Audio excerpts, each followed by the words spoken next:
Next Pats podcast is presented by FanDuel Sportsbook. Make every moment more. What's up, everybody? Welcome into the Next Pats podcast. I'm Phil Perry.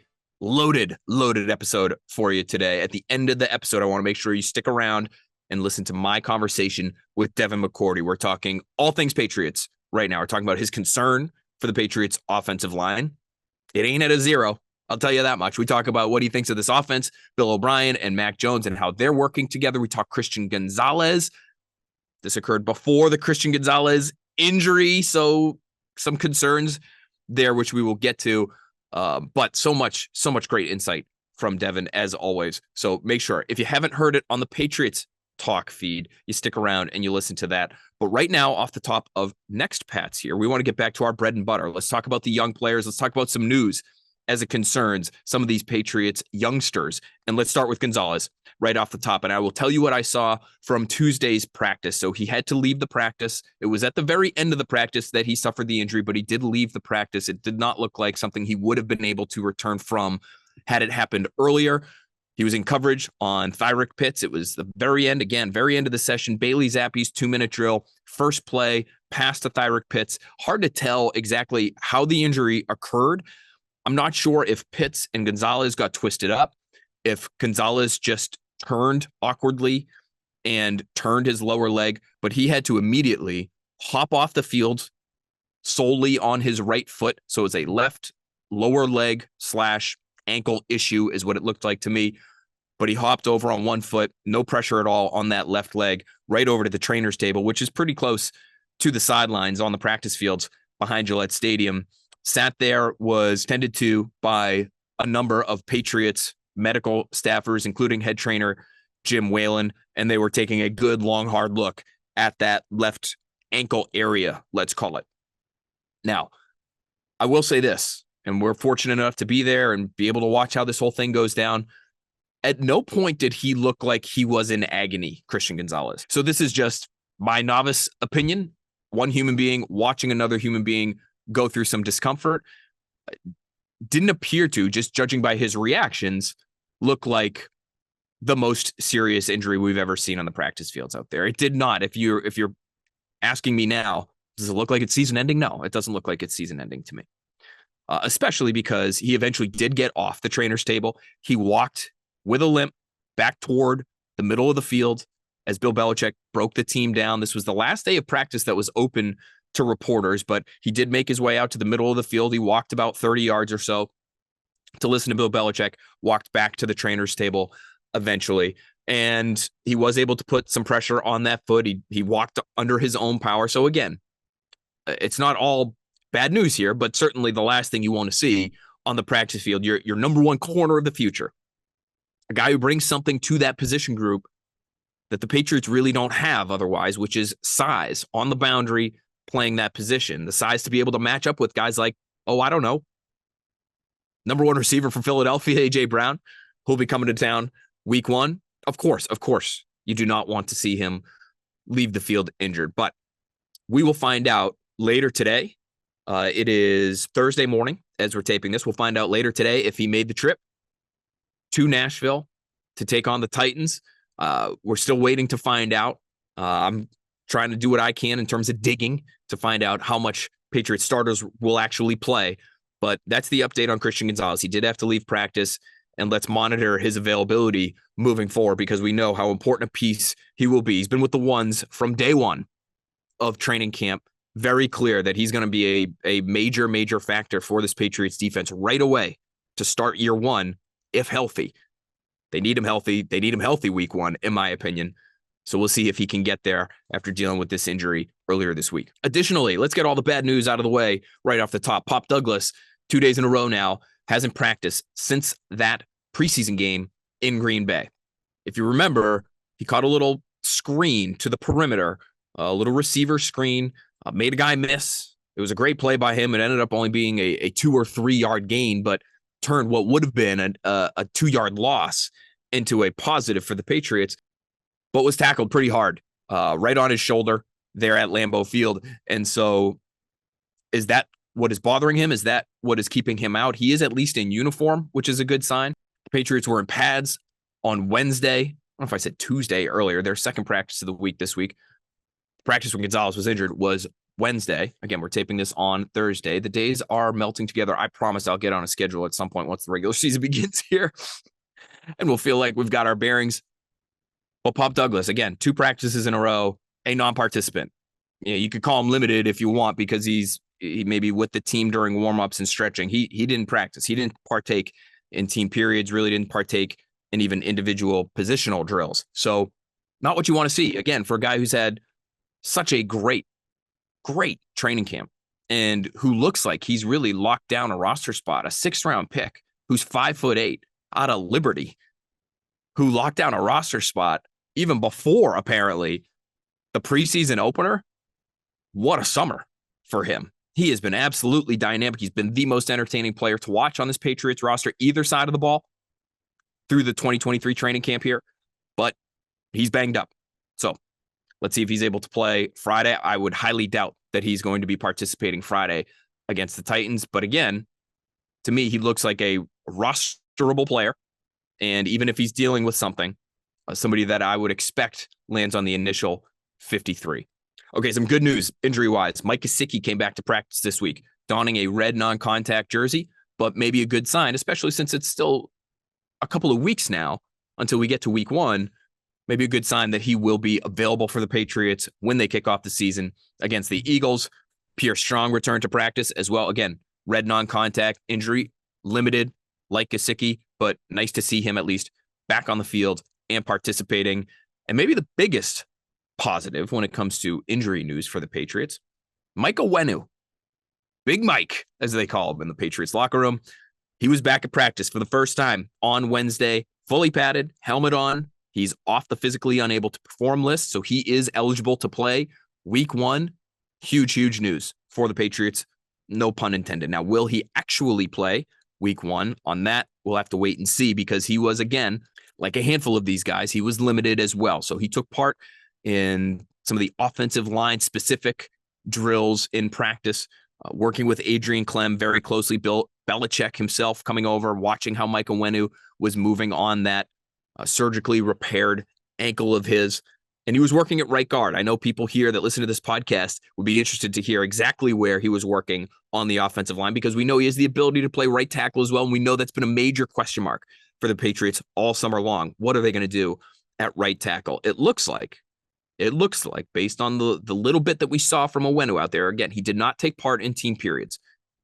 Out there with the team, warm-ups, stretching, offensive line positional work. He did get some contact, right? So not from defensive players, but when offensive linemen work against each other, they work on their technique, and they are actually executing blocks, and there is some contact there. He was taking part in that. Now, he left the field soon thereafter and went to the upper field. They've been on the lower fields recently. If you've ever been to Patriots training camp, if fans are present, they are on those upper fields. They've been on the lower fields more recently. But he made his way to the upper field, maybe to do a little bit more conditioning work, maybe just to sort of dial back to cool down. Obviously, they don't want to overwork him his first day back to practice in a long time. So good news there, though, on that front. Additionally, very quickly here, Calvin Anderson, not back, but present and watching, which is more than he's been able to say for most of these Patriots practices. We've occasionally seen him, often in a hooded sweatshirt, sort of mulling around the sidelines. Doesn't look like in those instances, it didn't look like, I should say, that he had been doing much in terms of physical activity, but wanted to be out there and watching as he's on the non-football illness list. It's a guy they signed this offseason, $4 million guaranteed. Looked like he was at the very least going to be their lock swing tackle, if not maybe starting at one of the tackle spots. But he remains on the non-football illness list. And the reason I bring him up today is because he was on the field, he was watching, but he was wearing a catapult chest vest. Now, what is that? You might ask me. A lot of Patriots players, if not all Patriots players, wear these under their shoulder pads, under their jerseys, and it allows the team to track their movement. Oftentimes there's a GPS involved here. They're able to track just how far a player has traveled over the course of a practice, how fast that player ran at different points in practice, all sorts of information you're able to get by wearing this device, which obviously has devices that go beyond just what we see, which is almost looks like a sports bra, to be honest with you.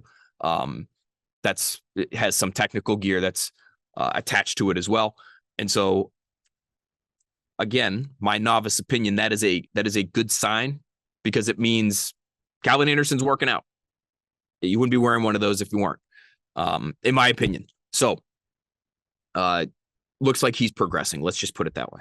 All right. A lot of injury news there, but wanted to make sure we hit you with that, because we are up until this point, right? There will be no more media access to Patriots practice, but up until now, we have to be your eyes and ears on the practice field. We are the only ones who can tell you what's going on out there. The cameras aren't allowed to run.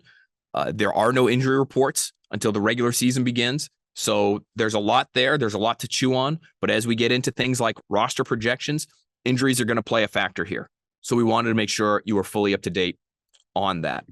Before we get to a roster projection for the podcast here, there is one currently on NBC Sports Boston.com. Check that out if you haven't by this point. But before we do that, I did want to just go through a little bit of a stock watch, because this has been something that's been fun to do just about every day after practice this summer, tracking where some of these players have been trending. And if you've been following along, you've understood. Somebody like Pop Douglas has impressed really from the first few days of camp. You've understood that Kayshon Boutte over the course of the last 2.5 weeks has really come on strong and consistently been making plays out there.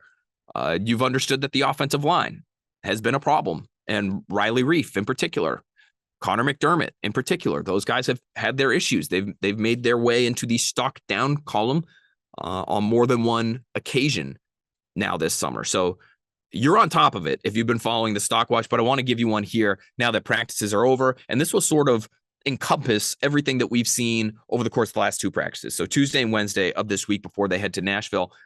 In stock up, I do want to start with Kayshon Boutte. I mean, 6 catches over the last two practices. He ended Wednesday's practice, 2-minute drill period. There's 2 seconds left on the clock. We can all see it. It stopped. It looks like from afar, we're not able to hear Bill Belichick as he screams out the situations to players, snap to snap to snap. But it looks like 2 seconds left. Maybe they're down 5. You got to get in the end zone, right? And Mac Jones is able to find Kayshon Boutte over on the right side of the end zone before getting out of bounds. Touchdown, big celebration. Riley Reiff runs right over. I thought he was going to knock Kayshon Boutte over. He was so excited. But a nice way for them to end practice on the offensive side of the ball after what had been a pretty difficult practice, and we'll get to why in just a second. But, man, Kayshon Boutte continues to get reps with Mac Jones. All right, so that's noteworthy. He's making the most of his opportunity, I would say, with Pop Douglas not participating. Really, Pop Douglas had been that fourth receiver for the Patriots. Devontae Parker, Juju Smith-Schuster, Kendrick Bourne. We know those guys are going to be out there a lot with Mac Jones, but Pop Douglas was getting those reps. He's out. Tyquan Thornton still out after getting injured in Green Bay. Who slides in? Kayshon Boutte. Who's making the last catch of the day? Kayshon Boutte. In my opinion right now, we'll get to this a little later, he's making the roster as of right now. Okay, continuing with stock up. Let's go with Deatrich Wise. And I'm trying to work on my pronunciation of Dietrich's name for a while. I thought he was going by Dietrich. I could have sworn he was going by Dietrich. Pronouncing the H there at the end. And what I heard most recently from him on the Patriots website, they do their own pronunciation so that everybody has it. That's how we found out Kayshon Boutte was actually Boutte, not Boutte or Boutte. Dietrich, I think, is how he's going with the hard C at the end there. So Deatrich Wise, with one of the most impressive pass rush snaps of all camp. That is not an exaggeration, because he gets off the ball on the offensive left going against Trent Brown 1-on-1. And my goodness, you have never seen such a large man fall so hard. It looked like, and it happened fast now, but it looked like Deatrich was able to grab both of Trent Brown's wrists or hands as Trent Brown tried to make his punch in pass protection, swipe them to the side, and combine that with the power that Wise came off the edge with. Trent Brown was dumped and went down in a heap.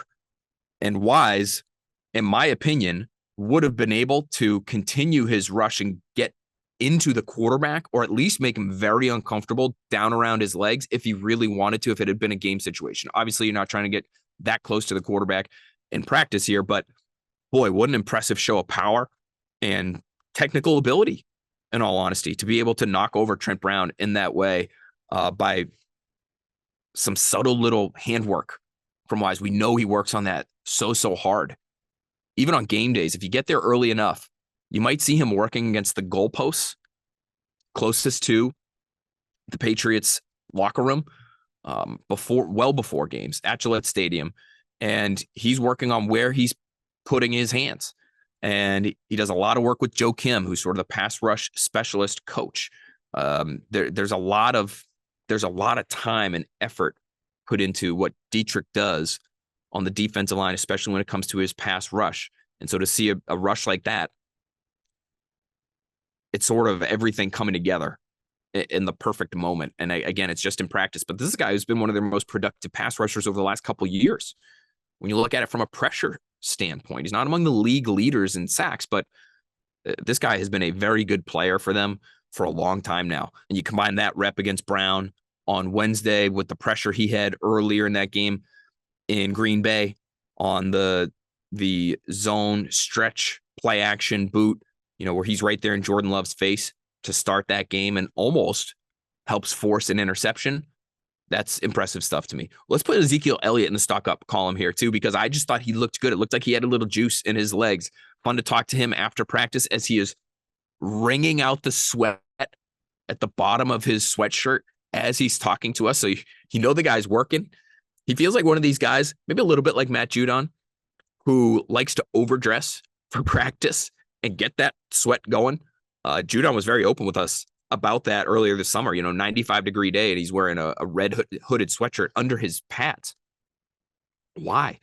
You saw Terrell Suggs do it years ago with Baltimore. Suggs would be shredded by the time the season started. That's where Judon wants to be. It looks like Ezekiel Elliott might be trying to do the same thing, as I'm sure there's some working into shape that needs to happen for a guy who's missed the vast majority of practice. But I thought he looked explosive, and I know he's not a long distance explosive runner anymore, but even just in tight spaces, just his lateral movements to me looked bouncy. They looked sharp. And when he was at the goal line, he was used quite a bit by the Patriots in this last practice of the week, and was effective. He knows where the openings are. Even though he will do a little bit of lateral movement, there's not a lot of pitter patter, right? So he's moving forward decisively, I would say. We saw all of that. We saw him flash his hands a little bit as well, used as a receiver. But I would expect his role at the Patriots will be more as a runner, short yardage, third and short, fourth and short. We talked about this on last week's pod, and by the goal line.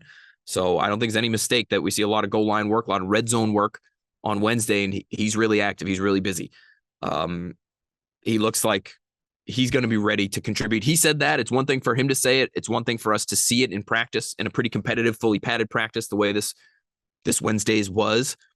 And so I'd agree with him. He does look ready to play as far as I'm concerned. We'll see how much he actually plays once the games matter. Okay, stock down.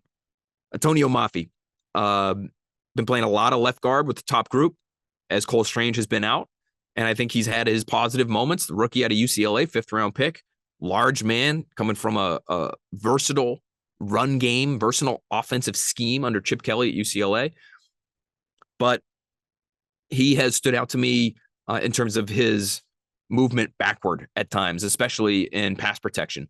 And so it looked like he was ceding reps to Chasen Hines, a second-year player out of LSU, another big-body player there at guard. But he was replaced by Hines down by the goal line at one point during Wednesday's practice. Just something to keep an eye on. Obviously, they'd love to have Cole Strange out there. He's not. He's a spectator. He's in his jersey, no pads, just watching as he still deals with what looked like a knee injury that he suffered early in camp. So keep an eye on that the left guard situation, because even if Mike Owenu comes back, then who's on the other side of David Andrews? Do they kick Riley Reif over to left guard? Do they kick Riley Reif to right tackle and put City So on the bench and then use Chasen Hines or Antonio Mafi at left guard? A lot of movement Not what you want this time of year, right before week one. You want consistency. You want guys that have played a lot of reps together. But they may have no other choice but to be dealing with that movement right up until week one. Stock down as well. Let's go Malik Cunningham. And this pains me. It hurts me. It does. But as a receiver, he has tapered off. And I wonder if he's tired. Looks like there are some catchable balls that make his way that he's not able to haul in. I know that happened in Green Bay, which everyone saw. 5 targets, no catches. He did draw a pass interference penalty at one point, but this guy's doing a lot. He's doing a lot. He returned a kick the other night in Green Bay. He's still being used as a gunner on special teams. He's playing a lot because, again, if Pop Douglas is out and Tyquan Thornton's out and Kayshon Boutte's elevated to run with Mac Jones, how many receivers do they truly have to run all the way up and down the field when it's Bailey Zappi's turn? So he's been getting a lot of reps, but we just haven't seen a lot in the way of production from him as a wideout. So his stock, in my opinion, is down from where it was, for instance, after that first preseason game, where everybody was talking about Malik Cunningham, myself included. Last stock down here supplies to us at Next Pats. Chad Ryland missed 3 straight kicks on Tuesday. So the first practice of this week, not in full pads, all to the left. The last kick was hooked, and I had a very good angle on this based on where we were standing, but the last kick was hooked about a field goal post's width left of the left upright. So I looked this up the other day, did not know this. Field goal posts, 18 feet, 6 inches wide. That's about how far he missed to the left of the left upright with his last of 3 straight kicks. So no breaks in between, but 3 straight. It looked like they wanted to see him put one through.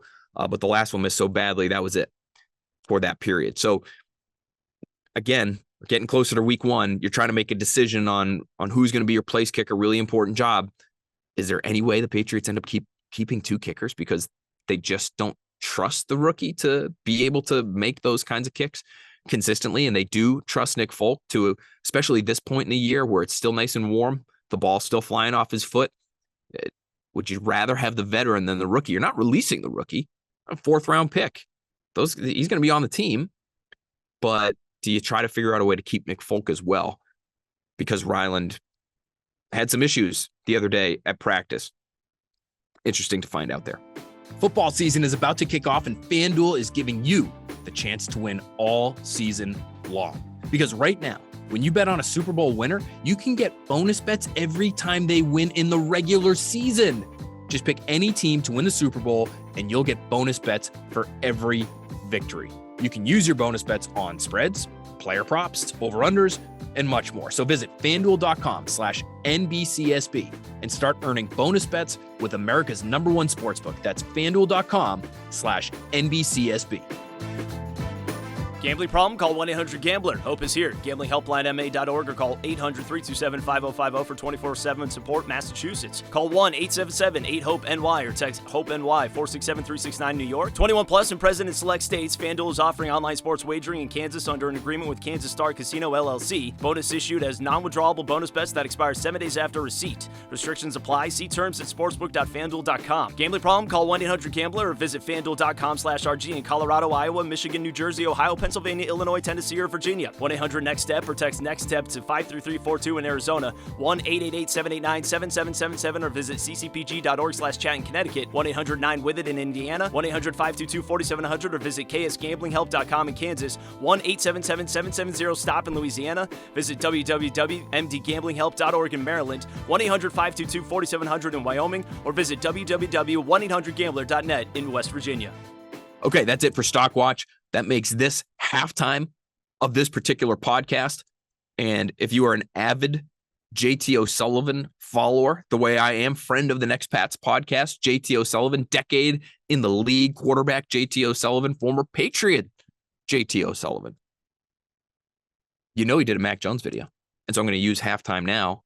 He loves dropping halftime in the middle of his videos. He says halftime, time to subscribe.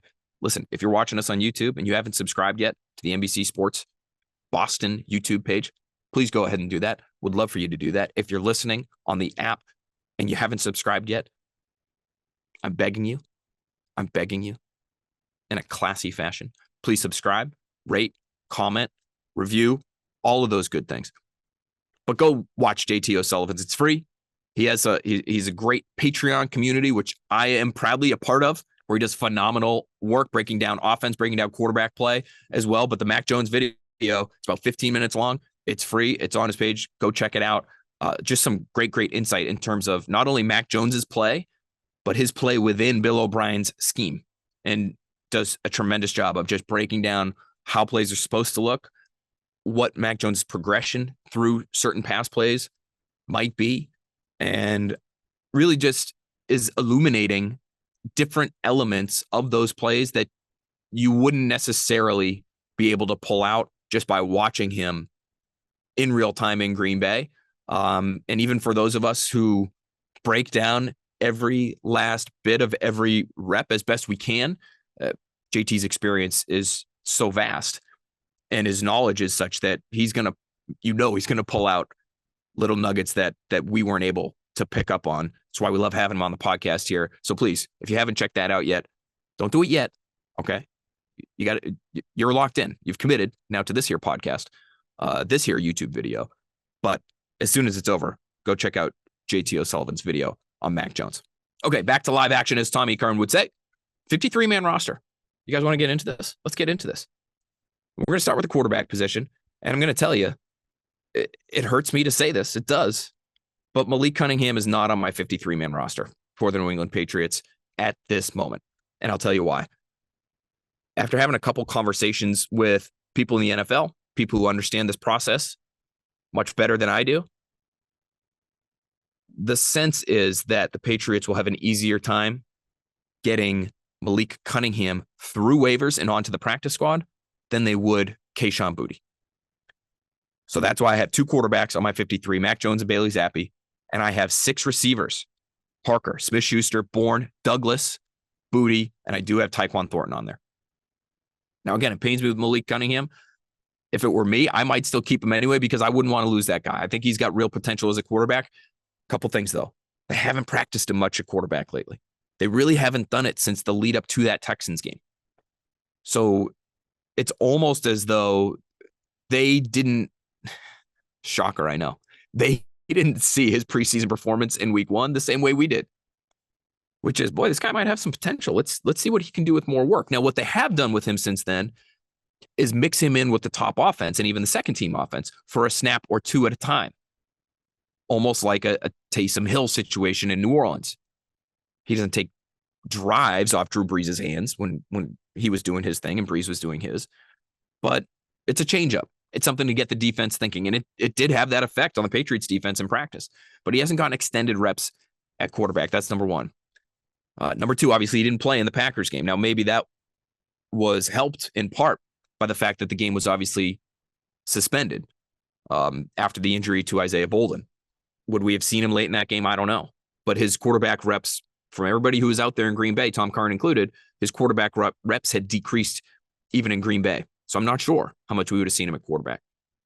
Maybe we see it in week 3 of the preseason. I would love it if we saw it in week 3 of the preseason.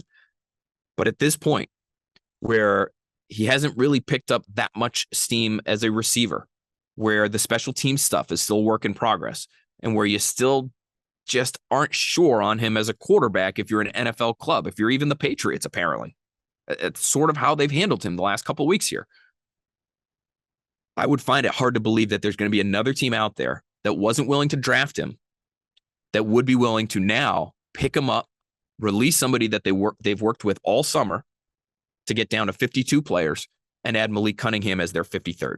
I just don't think he's done enough this summer. He hasn't put enough on tape. The opinions throughout the league on him weren't high enough before the draft to get him that shot with another club.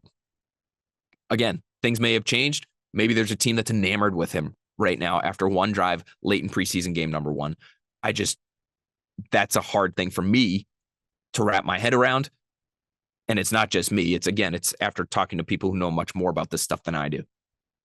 So you get him back on the practice squad. Hopefully, if you're the Patriots, you keep 2 quarterbacks, 3 running backs, Stevenson, Elliott, Pierre Strong. I am not on the Ty Montgomery bandwagon just yet, although he has been back at practice as well. We kind of left him out of the young player injury discussion, but he's back at practice, limited as well, not really participating fully in the team stuff. until he is consistently on the field and consistently contributing, it's hard for me to envision a roster spot for him. He has not been a consistent NFL player in a long, long time. And if it happens in 2023, I'm willing to be surprised by that. So he will not be on my 53. He's not my 53 now, and he won't be right before cuts get made next week. 3 tight ends, Hunter Henry, Mike Gesicki, Matt Sokol. I'm keeping Sokol. You need somebody who can block. If Hunter Henry gets hurt, week 1, drive 1, you can't just tear up your playbook because you lost your blocking tight end. Mike Gesicki, we know, isn't the same kind of tight end as Hunter Henry. He, in my opinion, he can't fill the same role. Sokol can. Now, does he give you what Hunter Henry gives you as a receiver? No. But I think he could do enough there. And even that, I'm okay with him not contributing through the air because he's going to be your 5th option in all likelihood if he's ever on the field for a pass play. And he's probably not going to be on the field in obvious passing situations. You would be willing to leave Mike Gesicki in there in those spots. But you do need someone who can block at that position who's not named Hunter Henry. In my opinion, it goes to Sokol. 8 offensive linemen: Trent Brown, Cole Strange, David Andrews, Mike Owenu, Riley Reif, Jake Andrews, Sidney So, and Antonio Mafi.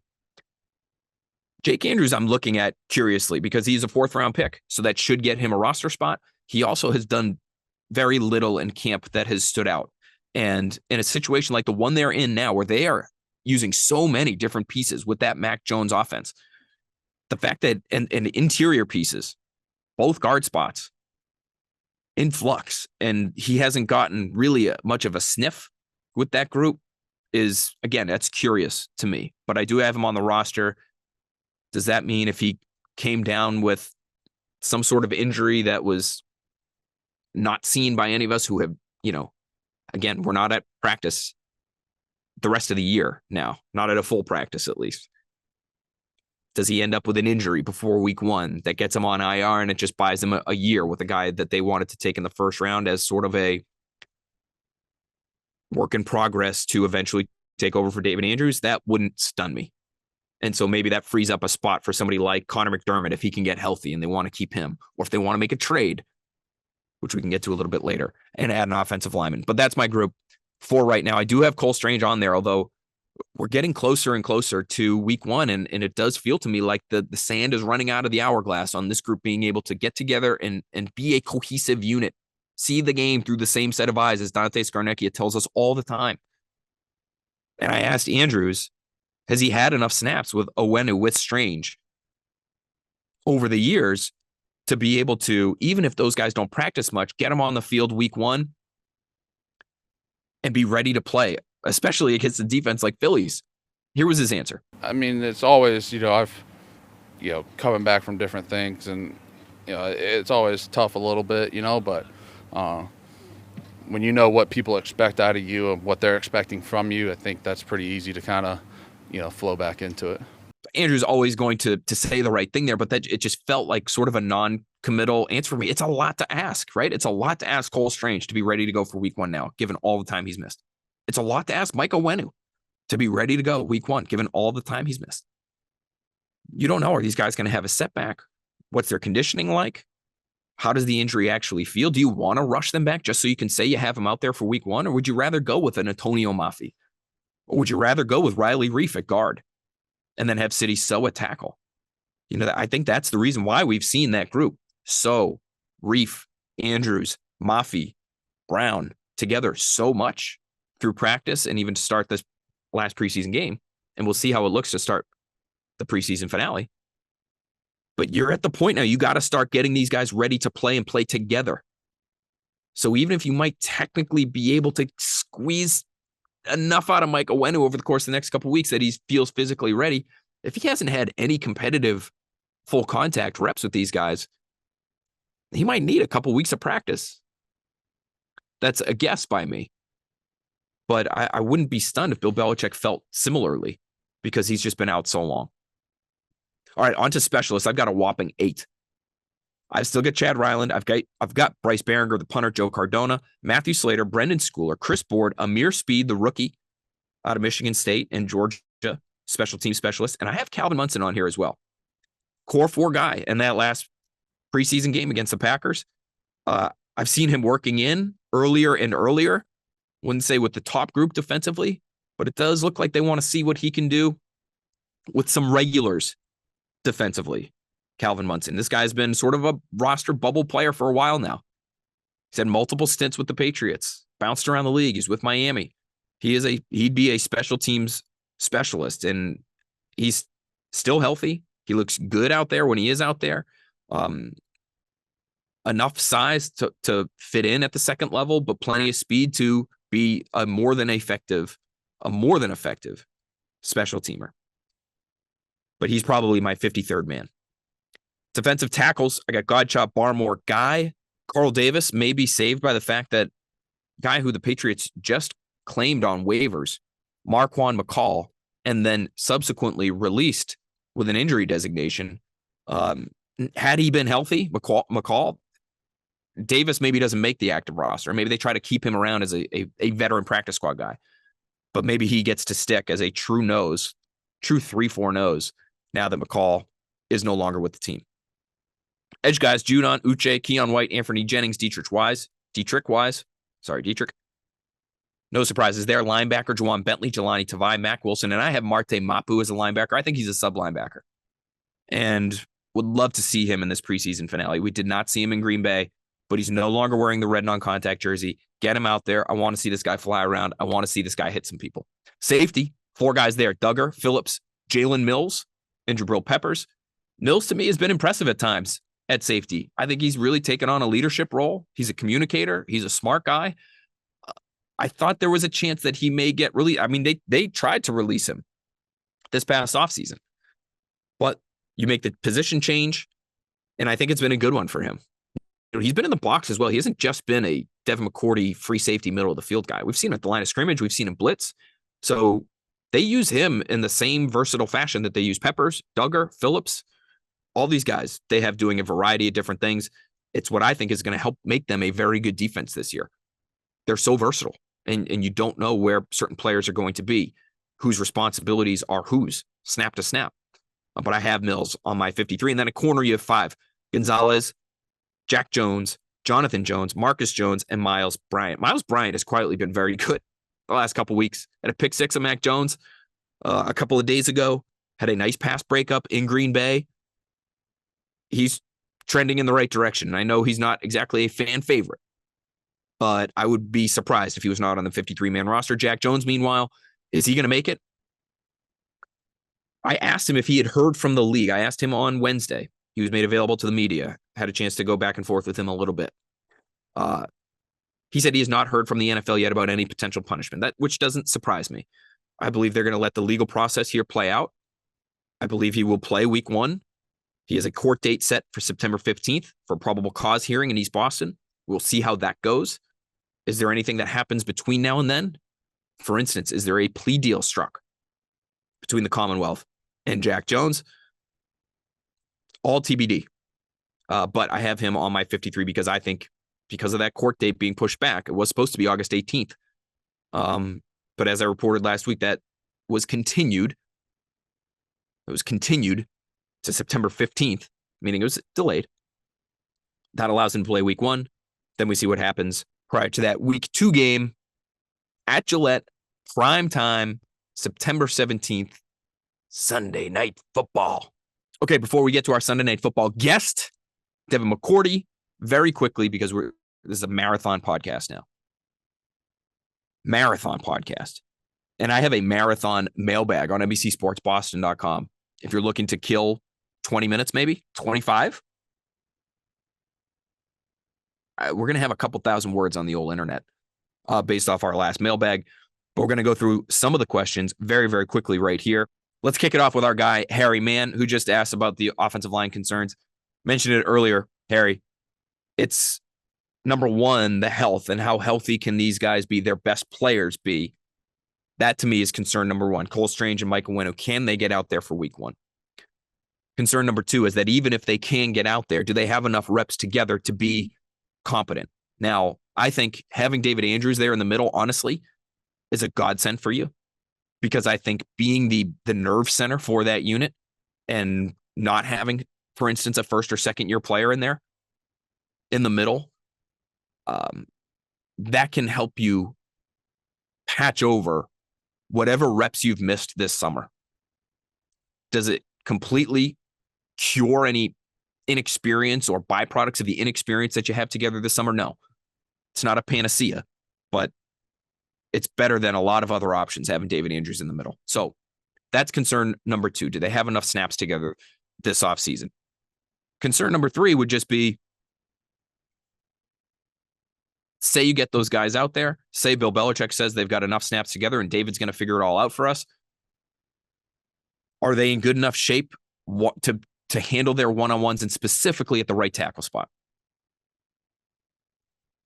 Because I wonder how they would solve that. If Michael Onwenu is out there and playing right guard, does Riley Reif go to right tackle? That would be my guess. But it's really Sidy Sow who's played more snaps there than Reif has. And it wasn't good for Reif before he made the shift from the outside to the inside. So you might have a rookie right tackle in a best case scenario starting for you week 1 against the Philadelphia Eagles and their vaunted pass rush. So there's multiple concerns there, Harry. They are layered. They are tiered. This is going to be something that they have to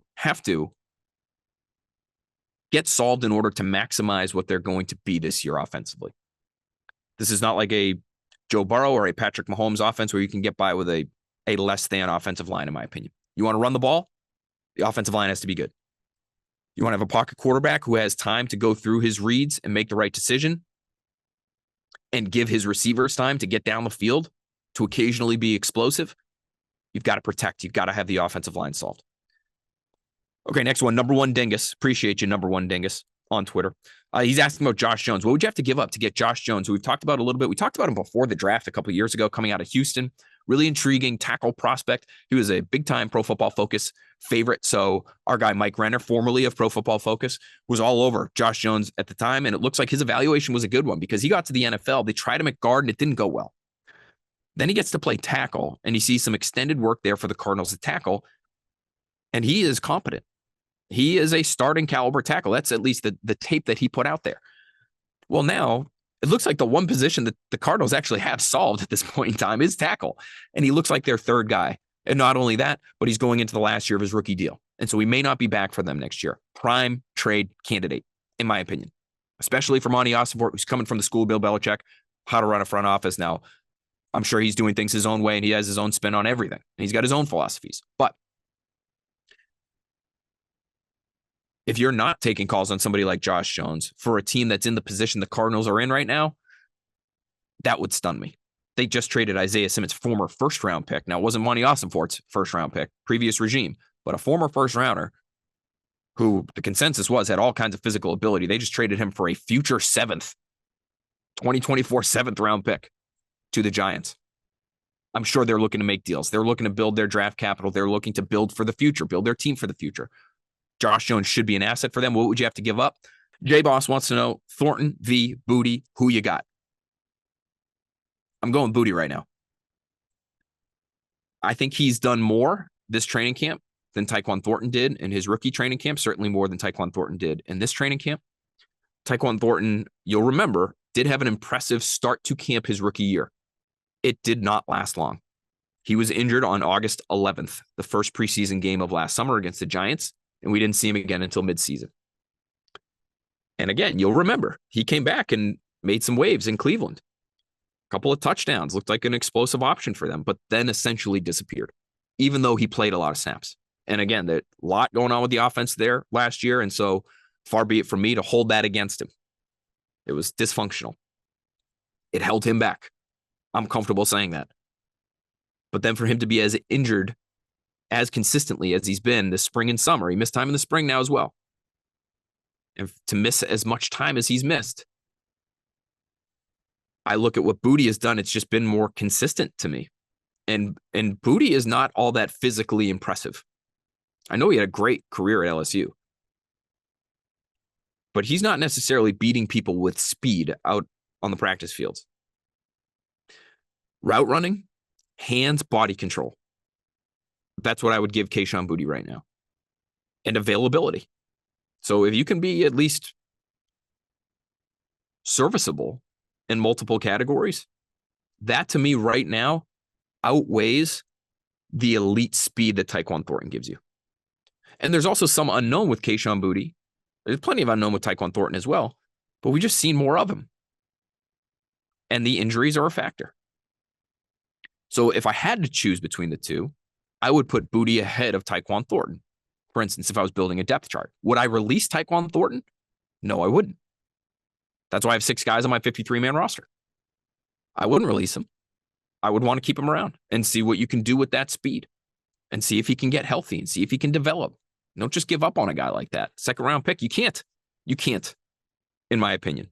But would you do something like keep him on the initial 53, put him on IR so that you could bring him back midseason? If you put him on IR before the 53 is decided, he's done for the year. Another setback, another lost season. I don't want to do that with him. Unless you think he's that injured that he's not going to be able to play.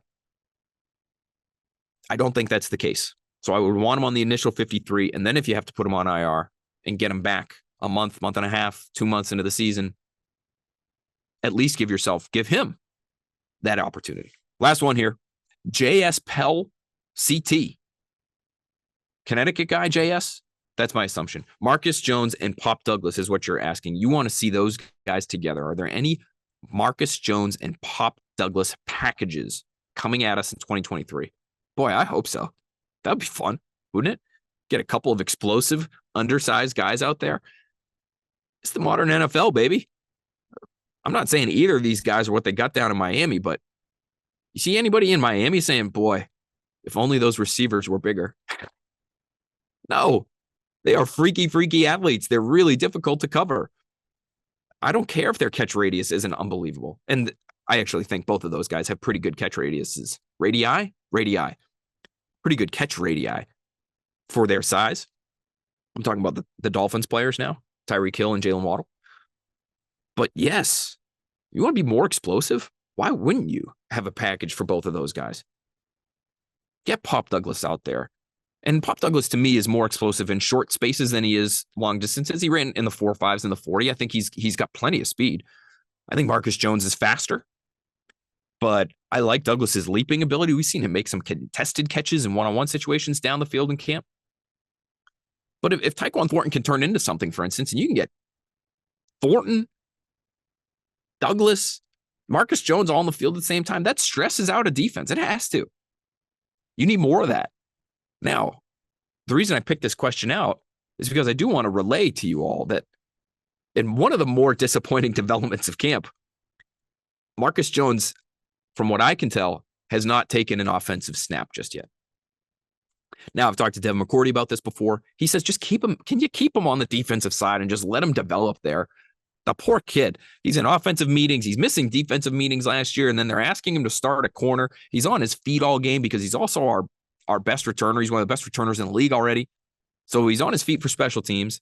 He's on the field starting defensively. And then offensively, he's on his feet again because he's standing behind whoever the offensive coordinator is or his position coach is.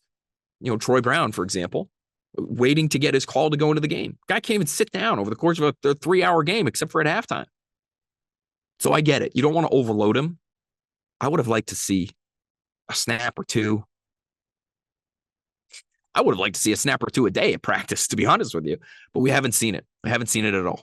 So that doesn't mean they won't use him offensively, but it just doesn't look like for anybody that was hoping he'd have a more regular role offensively, that ain't going to happen based on what we saw at practice. You made it. You made it this far. Congratulations to you. Standing ovation. Standing ovation to anyone out there who has made it this far through the podcast, listening to me ramble on and on about injuries and 53-man rosters and answering your questions. But gosh, there's just so much to get to this time of year. I love this time of year. I hope you love it as well. Hope you've enjoyed the podcast to this point. You're going to enjoy it even more right now because we're going to throw to our interview with the great future Patriots Hall of Famer, Devin McCourty.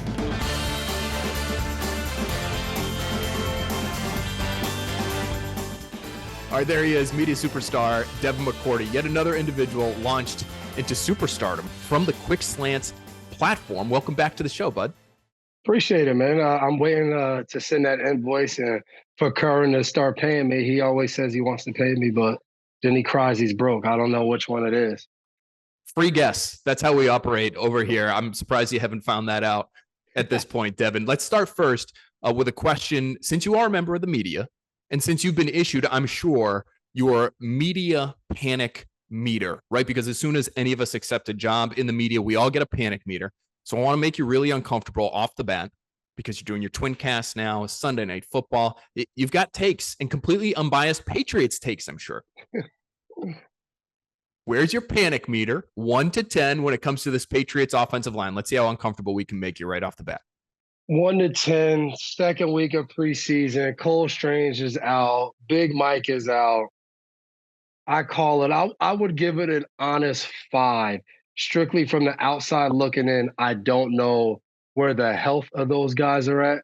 I would assume for Big Mike, there will be some type of ramp-up period. So until he's back on the field, I would assume he's not out there. Cole, I could see him coming back at any time. But we only have one game of actual footage of the offensive line. Now, you guys have been privy to watching practice every day. I haven't. So I say 5 because there were some good moments in the game, and there were some moments that'll lose a game. The strip sack off the edge will lose a football game. So if I know Bill, he's in there going nuts over the bad, but he's also sitting in a staff meeting like, let's continue to progress in some of this good. But week 1 against Philly, like, you would hope this looks a little better Friday night. So my panic meter could be a little higher if they leave out on Friday against Tennessee, not as well as you would hope for. Well, it's good to see the panic meter is working. You've dusted it off. It's working. And that thing, we'll be able to maybe check back in with you over the course of the season and see where that thing sits. When it comes to the offense. I'll tweet you Friday night where my meter's at. I'll just tweet you a number. We'll be watching. We'll be watching for that. Thank you very much. When it comes to the offense, when it comes to Mac Jones in particular, and maybe Bill O'Brien and some of the things you've seen from him, again, you're watching these preseason games closely. Obviously, the starters have really only played in one of them, but have you been encouraged by what you've seen from Bill O'Brien and Mac Jones and how they've worked together? It looked like they had a few interesting wrinkles, RPOs, some play action shots down the field in that second preseason game in Green Bay. Yeah, I think everyone's been talking about it as soon as Billy O got fired. He's a pro's pro. He's called offense at a high level, not just in New England with Tom Brady. He went to Penn State, so he has a little bit of that college background where RPOs really got, going a few years ago. Then he went to Alabama. Like, you've seen this guy, do offense well. So I think you saw that. You saw them being in multiple different things. I think even the first game against Houston with no starters, you saw some of the concepts trying to leak out. But again, they couldn't block anybody against Houston. And you saw when they did get a hat on a hat, block some people, you saw whether it was Mack in there, whether it was Zappy in there, you saw them, the ability to be in different things. And I thought one of the best plays was when Mack stepped up, tried to deliver the deep ball to Devontae Parker, the DP, miss it a little bit. And, on Twincast, I said it. Tyquan Thornton would be a little different running that route. The speed, DP's more of a guy that's going to go up and get the ball. You want to throw that in tight windows. That's what he does. So I think when they have the full gamut of receivers, you'll see even more from this offense. And the guy I'm most excited about, Kendrick Bourne, has a heck of a year this year, I think. Being in that offense, I think he's the most multiple receiver they have, inside, outside, a little bit of vertical, crushes intermediate, short route guy. I think they're going to be able to use him in a lot of different ways. He's having a big year this year. Man, who better than to challenge you as you get your media career off the ground than the McCourty children? Mid-answer, no pause from you, power straight through. You're providing us insight. They're getting their FaceTime to launch their own media career soon enough, I'm sure. Unbelievable job by all of you there at the McCourty household. Let me ask you this one. Who's replacing Devin McCourty at free safety for the Patriots this year? I don't think it's a question anymore. I think that was such a big question going into the offseason because of the length of time that I was there, how long I was able to do, the things I did on the field.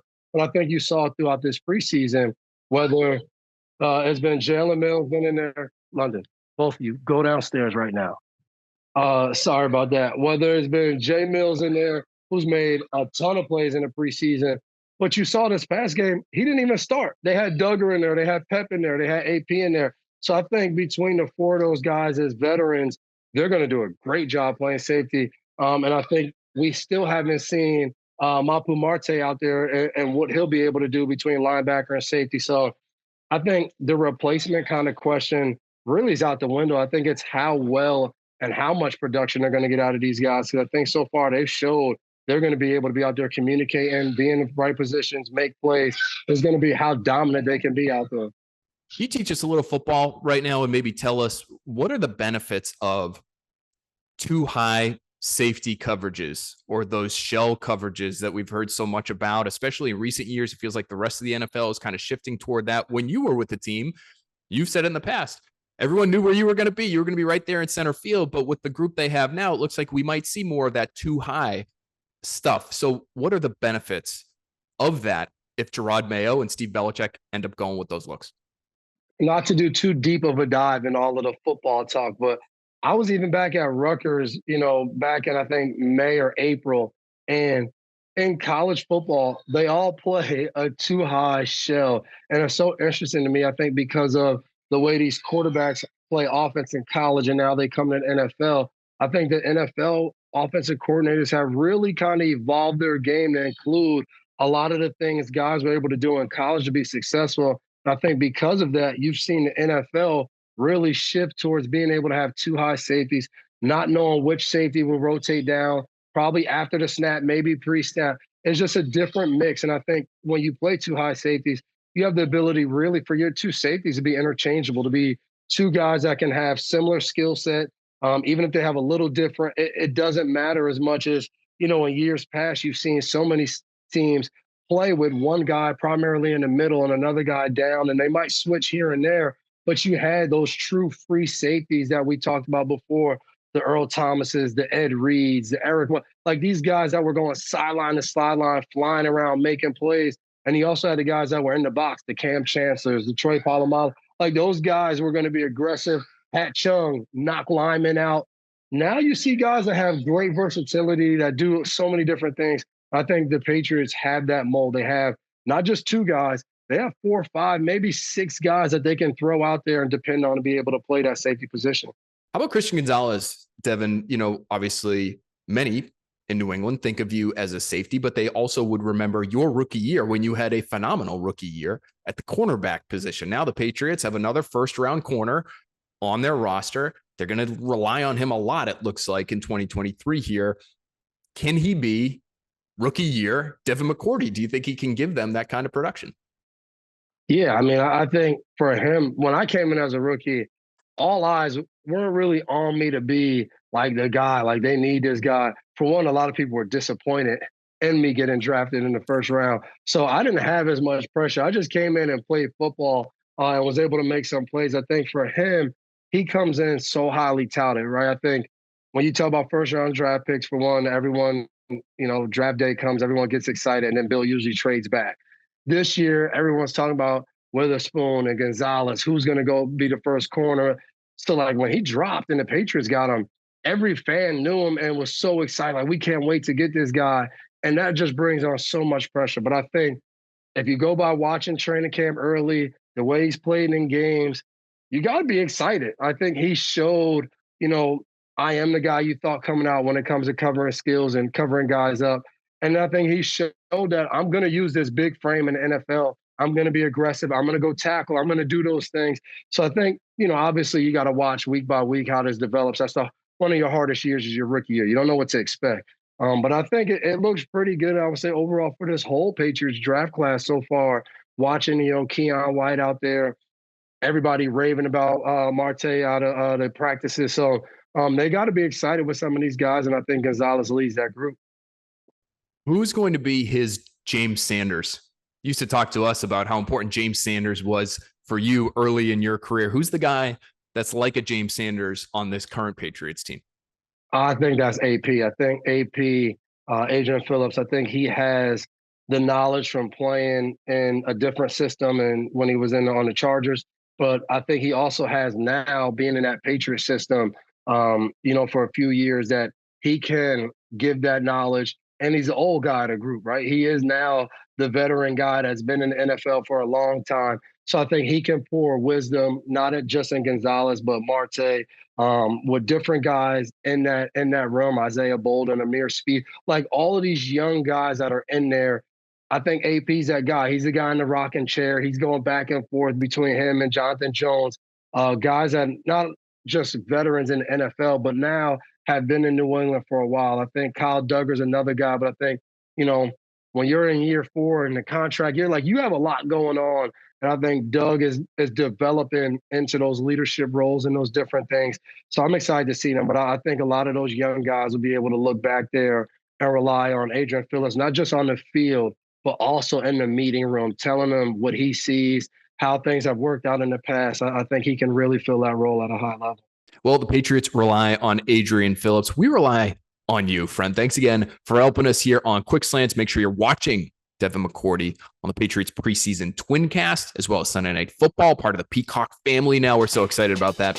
Thanks again, buddy. No problem. Thanks for having me, man.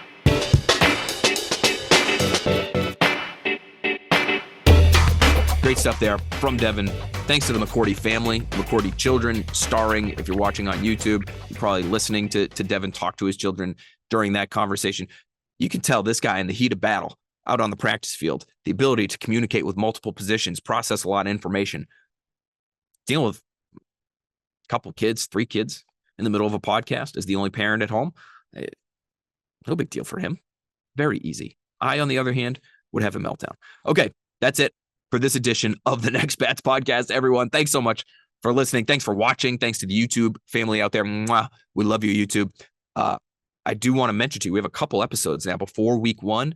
We're going to have some fun with those. We're going to do a little bit of a run through the AFC East with the great Trey Wingo. Very, very excited to have him on the pod here in the near future. We're going to also try to get a couple of our athletic buddies because we've got all sorts of college projections now, but specific players, individual players. We love talking about the teams and how the top 25 is shaping up, for instance, and we're in week 0 right now. College football is just a comical thing to say. The better competition, the better games will come a week from now, week 1. If you're a college football fan, you already know that. But Dane Brugler of The Athletic just dropped his top 50 players. We love having Dane on the show. Hopefully we can get him back sometime soon. He can tell us about some of those guys. We can try to project some Patriots fits.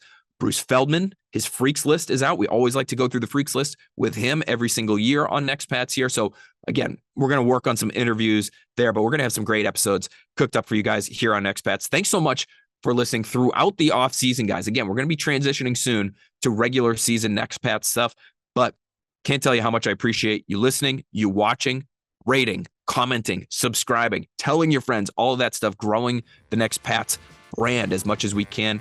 We have you and you alone to thank for that. So really appreciate you. We'll talk to you next week, and we'll talk to you every single week throughout the regular season here. And of course, beyond that, because that's when our season really gets going. Talk to you soon.